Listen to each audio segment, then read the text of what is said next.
What's up everybody, I'm Mongoose, you are awesome, and this is Ethereal, Clash of Souls. Where the fuck did this come from? I was tracking Paragon 2, I was tracking Phoenix Rising, I had no idea there was another third-person MOBA on the horizon. Luckily a few of you glorious bastards stepped up to clue me in. This one is being produced by Undying Games, who have been working on it for over a year. That's right, a year. So around the time Paragon started to truly die off, and well before Epic finally put that shit show out of its misery in April. What that means is there's a possibility that there will be a playable alpha as early as November of this year. Everybody shut up! I have an erection!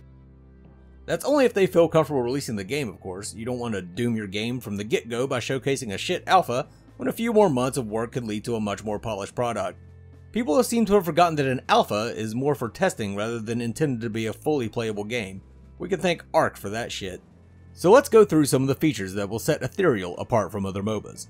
After that, I'll go a little bit more in-depth about each feature, voice some of my concerns, and provide you with the answers I received in regards to those concerns. And real quick, a thank you to the team at Undying Games for being very open and candid with the information. Anyway, this will be mainly just my thoughts on the project. If you want more detailed information, hit up their Reddit, Discord, YouTube, all that crap. I'll link them in the description. Britik has several very informative videos out as well. That's where I got a lot of my information. I think Nabori did some vids too. Whatever floats your boat, man. First of all, they plan to have vertical tiered lanes on the map. The top lane will literally be the top of the map. Also, the lanes will be pretty damned big. Kind of their own little world.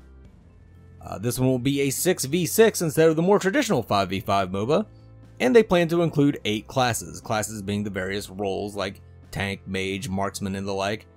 The hero design they are going for is more of a Final Fantasy 15 look than the super realistic Paragon models, and I'll have some miscellaneous thoughts to add on at the end as well.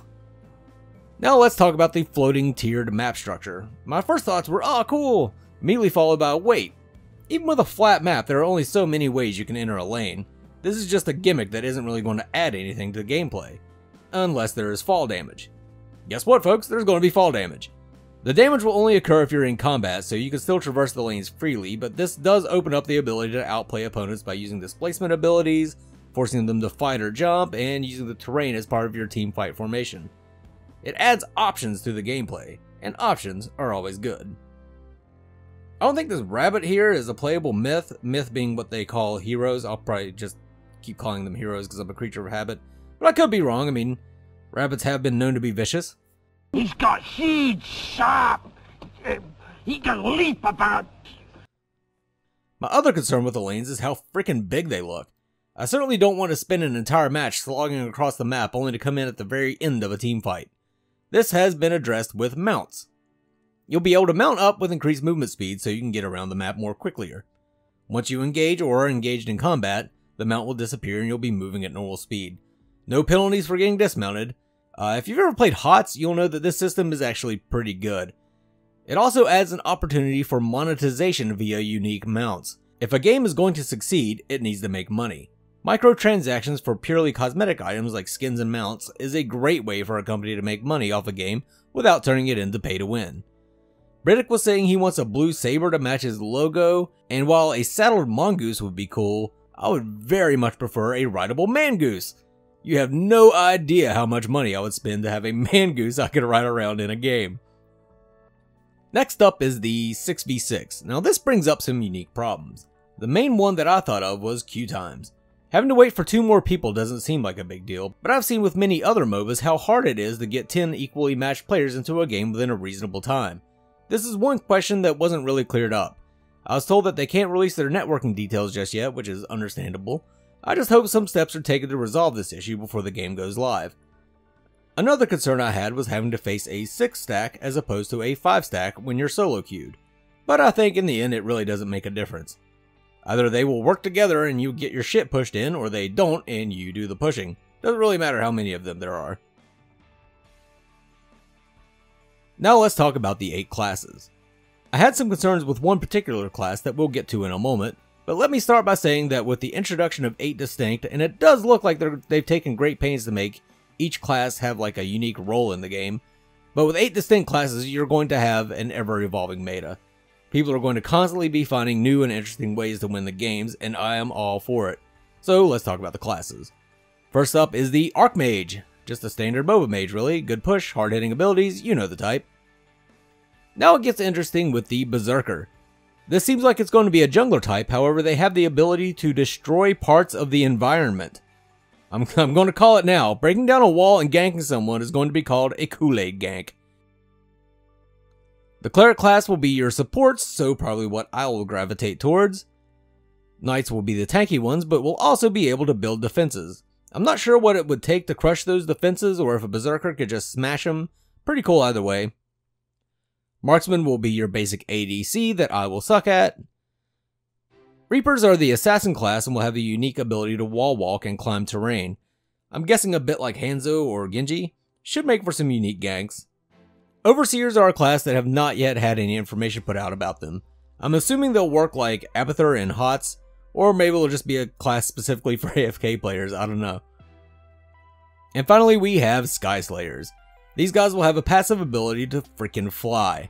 That's right, just straight up fly around.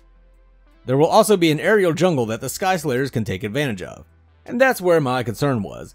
If you have 8 different classes in an aerial jungle, then any meta will need to include Sky Slayers on each team to take advantage of the Sky Jungle. I brought this up and was told that there will be an item that will allow you to temporarily gain the Sky Slayer passive. Also, the Sky Slayers are meant to be kind of a simple beginner class to ease people into the game. Ever since I heard that though, I've been having nightmares about Chimera with wings. Now the hero design. This will probably be a deal breaker for hardcore Paragon fans. They're going for a cartoon realistic approach instead of the straight up realism that was found in Paragon. The hero designs in the background are not yet finished, but they do give you some idea of what you're in for. I'm personally willing to give it a chance. If they can match up the animations with good sound effects, and have all of that match the hero's personality and role, I think it could work to provide that same visceral experience that we got from Paragon. I can't really blame people though if the Final Fantasy concept doesn't sit well with them. They've also invested quite a bit of time into lore, which is something I appreciate. I know a lot of people don't give 2 shits about backstory, but I freaking love me some lore. Overall, I'm cautiously optimistic about this one. All of the new features sound exceptionally cool, but this is one hell of an ambitious project. I kind of compare the 3 third-person MOBAs I'm tracking to investment types. Paragon 2 is a medium risk investment. They aren't really taking many chances, just making an improved version of the game we all came to love. The fan base is already there, but the payoff is just more Paragon, which, isn't a bad thing, just isn't really anything new. Phoenix Rising is a high-risk investment. They decided to go off the beaten path and create something new and interesting. The game will be similar to Paragon while still doing its own thing. It's a bit riskier to create something entirely new, but the payoff is something entirely new, which is cool. And then you have Ethereal. These motherfuckers went and bought themselves a fucking Powerball ticket. The odds are stacked against them. They are gambling on so many new and interesting additions to the MOBA genre that they could just simply fail. However, if that ticket hits the winning numbers, they will have released a MOBA that breaks new ground in the genre. That's all for now, folks. I hope you glorious bastards have a great day. This is Mongoose signing off. You guys have a good one. Mangoose.